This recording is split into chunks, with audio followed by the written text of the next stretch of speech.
Bismillah, alhamdulillah, wassalatu wassalamu ala rasulillah wa ala alihi wa sahbihi wa mawalah wa ba'd. Ikhwan dan akhwat sekalian, a'azani Allah wa iyyakum. Susunan utama dari jumlah ismiyah adalah mubtada dan khobar. Mubtada atau subjek adalah isim yang memulai kalimat dan selalu mendapatkan hukum rafa'. Adapun khobar atau predikat adalah kabar dari mubtada yang juga selalu mendapatkan hukum rafa'. Sederhananya, jumlah ismiyah adalah kalimat yang dimulai dengan isim yang mana mubtada'nya adalah subjek dan khobarnya adalah predikat. Apabila kana dan inna masuk kepada jumlah ismiyah atau masuk kepada mubtada' khobar, maka nama dan hukum i'rab dari mubtada dan khobar tersebut akan berubah.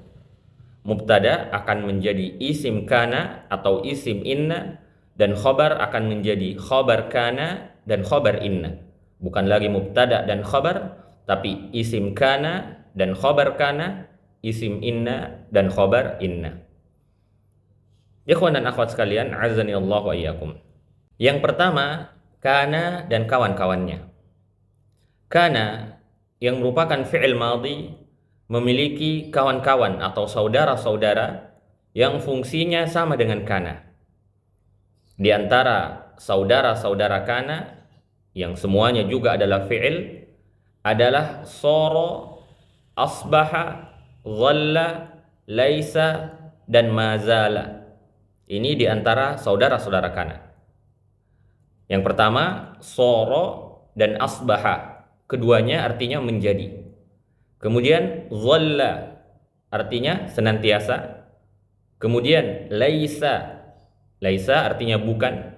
Kemudian mazala, mazala artinya masih. Dan kana sendiri maka asalnya bermakna menjadi. Namun kana sering diterjemahkan dengan kata dahulu atau adalah, atau kadang tidak diterjemahkan. Contoh, kana Aliyun ustadzan. Dahulu Ali adalah seorang ustadz. Atau kana Aliyun jamilan. Adalah Ali orang yang ganteng. Kana dan saudara-saudaranya berjumlah 13 fi'il. Dan untuk kelas awal ini, minimal antum dan antunna menghafal saudara-saudara kana yang sebelumnya telah kita sebutkan, yaitu soro, asbaha, dhalla, laisa, dan mazala. Ikhwan dan akhwat sekalian, azani Allah wa iyyakum. Kana beserta saudara-saudaranya akan menjadikan mubtada sebagai isimnya atau isim kana yang mendapatkan hukum rafa'.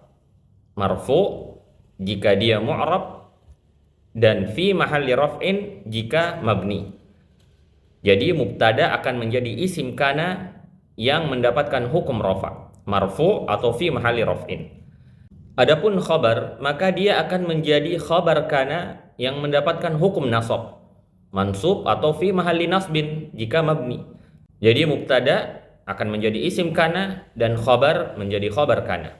Contoh pada kalimat Muhammadun ustadzun. Nah, ini masih mubtada khabar. Muhammad mubtada yang marfu dan alamat rafa'nya dhammah. Kemudian ustadzun adalah khabar yang juga marfu dan alamat rafa'nya dhammah. Ini sebelum kana masuk dalam kalimat. Dan setelah kana masuk, maka kalimatnya menjadi kana Muhammadun ustadzan. Dahulu Muhammad adalah seorang ustadz.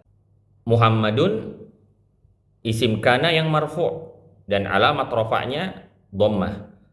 Adapun ustadzan adalah khabar kana yang mansub dan alamat nasabnya fathah.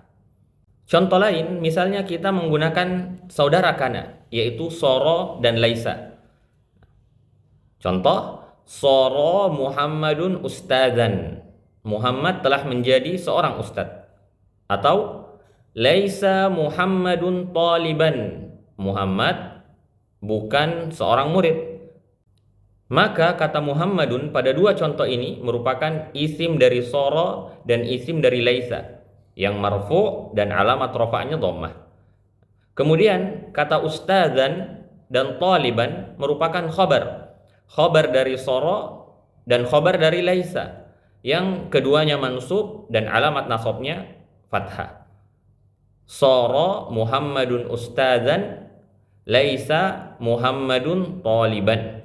Itu kana dan saudara-saudaranya merofakkan mubtada dan menjadikannya sebagai isim kana yang marfu, dan menasabkan khabar dan menjadikannya sebagai khabar kana yang mansub.